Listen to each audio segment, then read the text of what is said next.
Bueno, buenos días a todos. Muchas gracias por la invitación. Yo vengo en representación de la plataforma temática interdisciplinar de cambio climático del CSIC y además para mí tiene doble interés porque una de mis líneas de trabajo es precisamente la interrelación entre el cambio climático y el impacto en salud. Entonces quiero agradecer a todos los organizadores el prestarme estos minutos para expresarles, bueno, por un lado, cómo estamos en tema de cambio climático y cómo eso nos va a impactar en el futuro en el tema de la salud, especialmente de la salud cardiovascular. Así que muchas gracias. Bien, he estructurado la charla en torno a 4 preguntas, ¿no? Primero, ¿qué está pasando en el cambio climático? ¿Por qué está ocurriendo esto?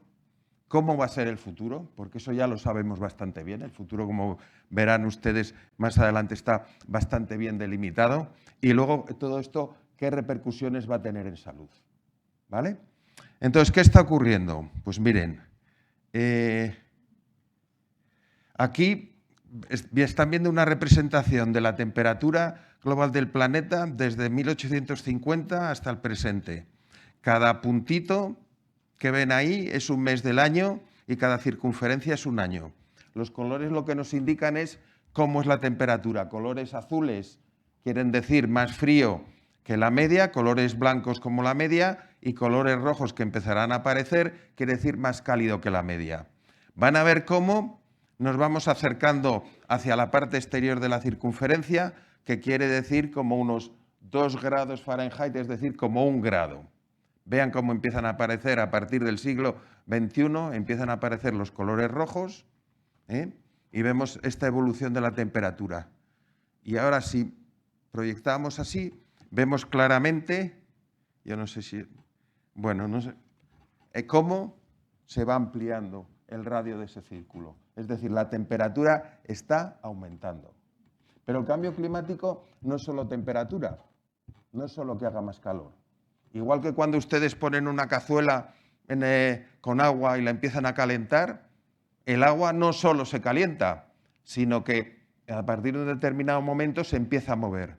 Y cuando más la calentamos, más rápido se mueve y de forma más desordenada. Eso es lo que nos pasa con el cambio climático, que además la atmósfera, además de estar más caliente, se va a mover de manera desordenada. Por eso llueve de manera más intensa, de manera más irregular.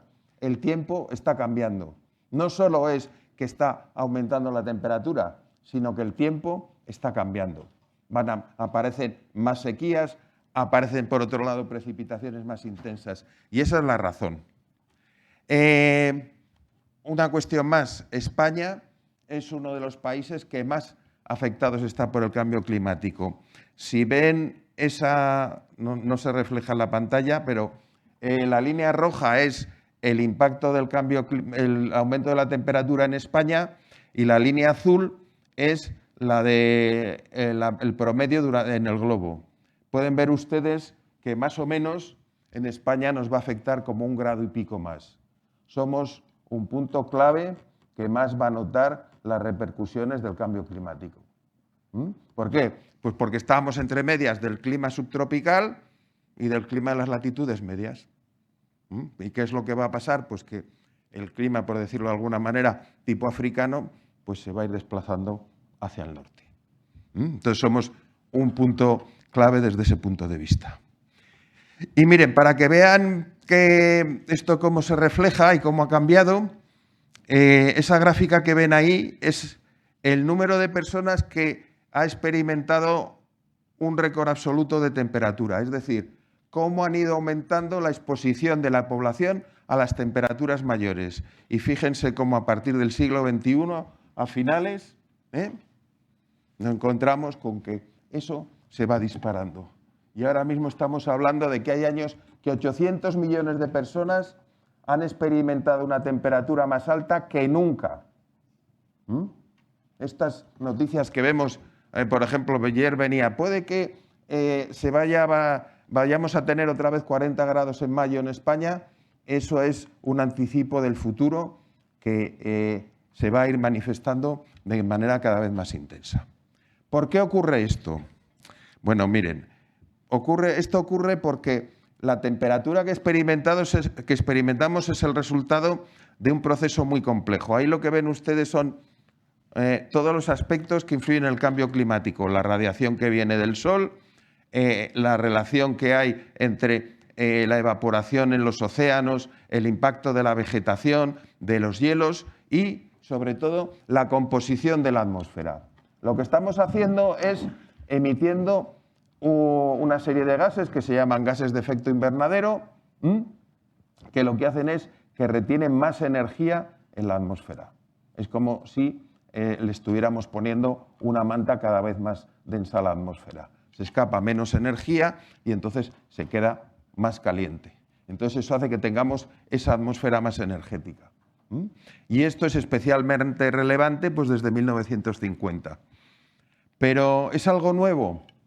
No, esto lo sabemos como desde 1850. Esa señora que ven ahí abajo a la izquierda es una señora que se llamaba Eunice Foote y es la primera persona que dijo que si el aire tenía más CO2 se iba a calentar más. En unos experimentos que hizo usando unos tarros y ponía aire y iba cambiando las concentraciones de CO2.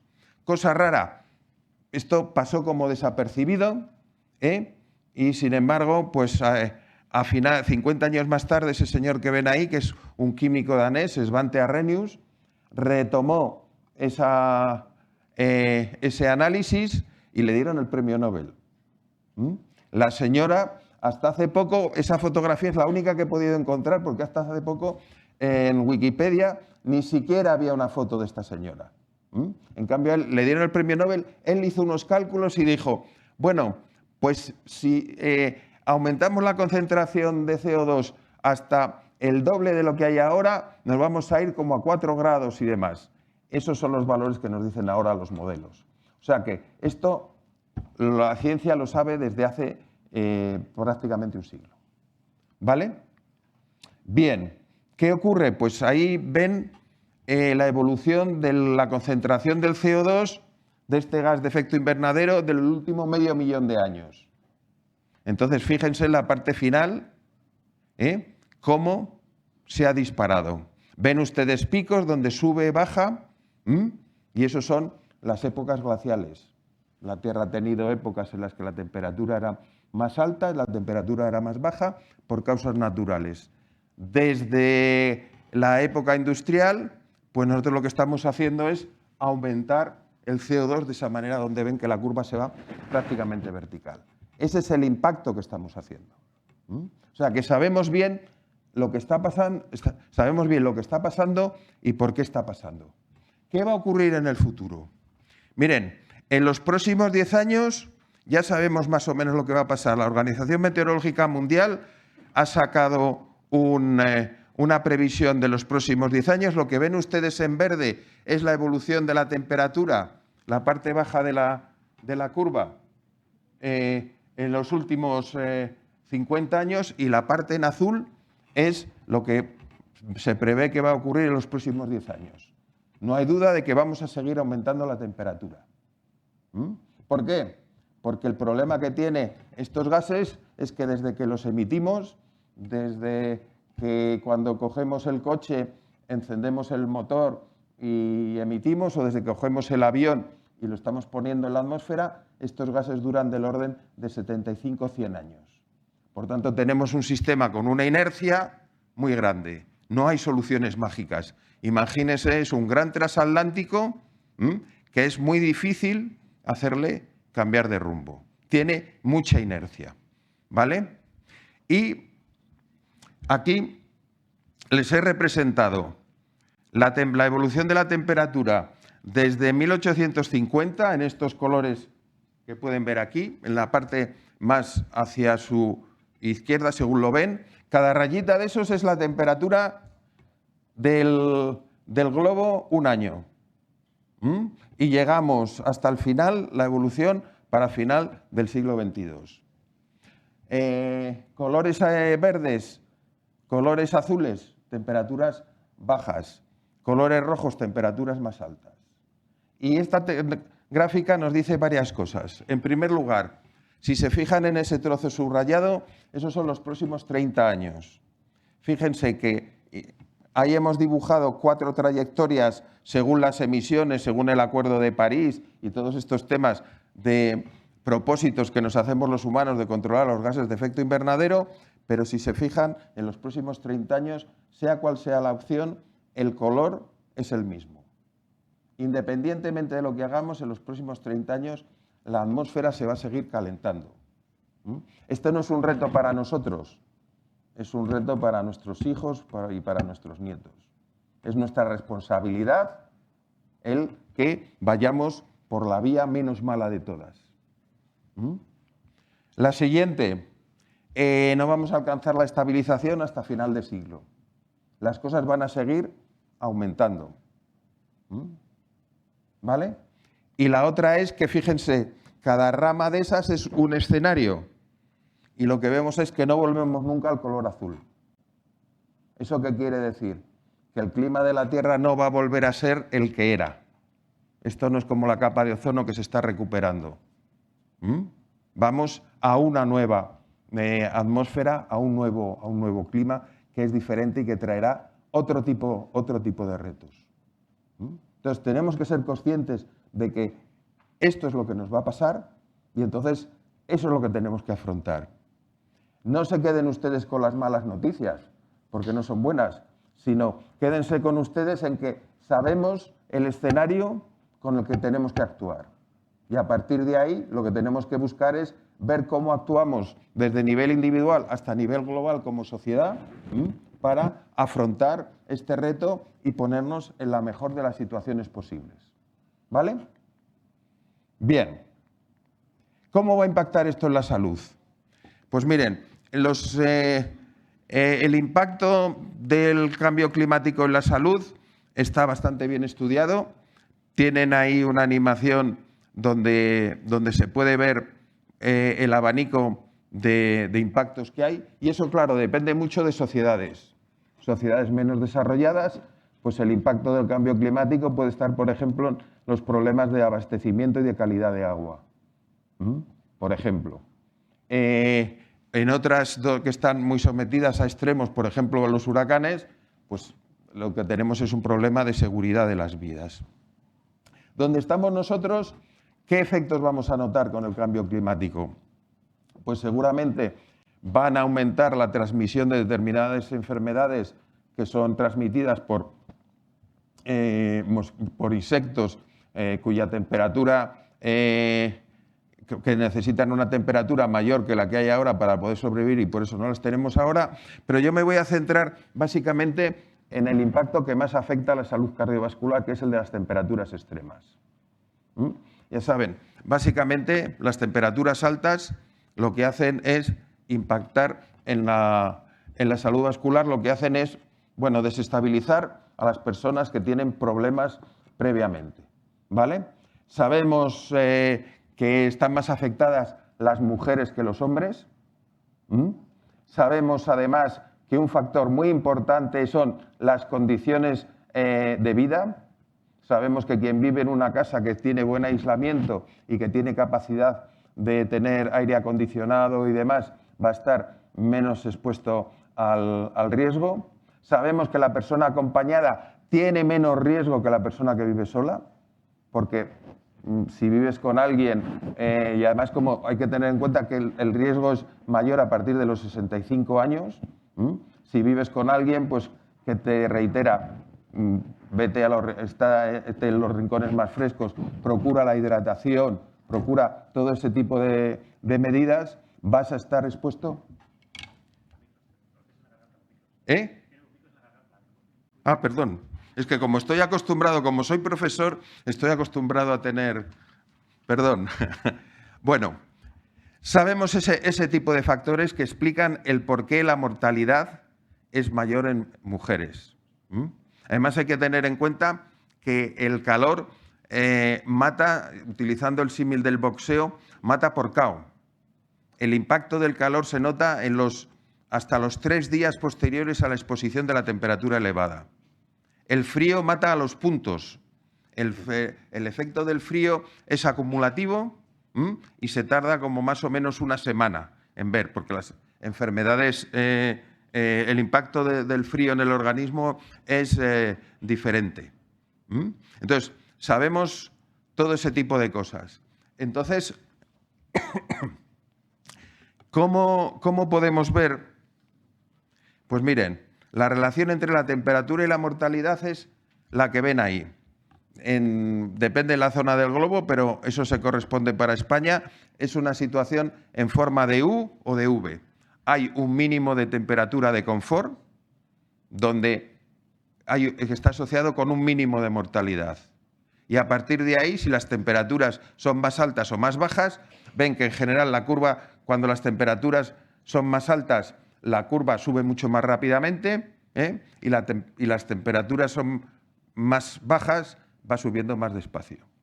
Entonces, ¿qué es lo que va a pasar con el cambio climático? Pues con el cambio climático lo que va a pasar es que vamos a tener menos olas de frío, con lo cual la mortalidad asociada a las olas de frío va a bajar. Eso es lo que ven ustedes en esa curva, en la parte de la derecha, perdón, de la izquierda, donde ven que hay una curva azul diferente de la curva roja.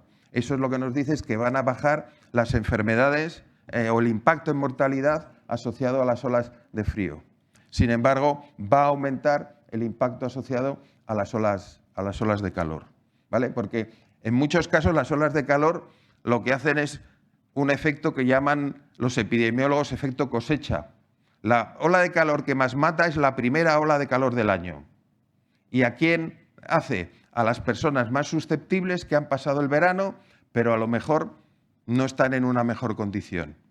Entonces, eso hace que la ola de calor primera sea la que provoca más mortalidad. Por eso es muy importante el que en este periodo en el que todo oscila tanto, donde estamos en mayo con temperaturas que antes eran de junio, pues tengamos sistemas de alerta temprana, que no esperen a ponerse a mediados de junio, sino que estén prevenidos mucho antes. ¿Para qué? Para alertar de la ocurrencia de este tipo de impactos y entonces hacer que la prevención llegue a este tipo de personas. ¿Cómo se hace la prevención para minimizar el impacto?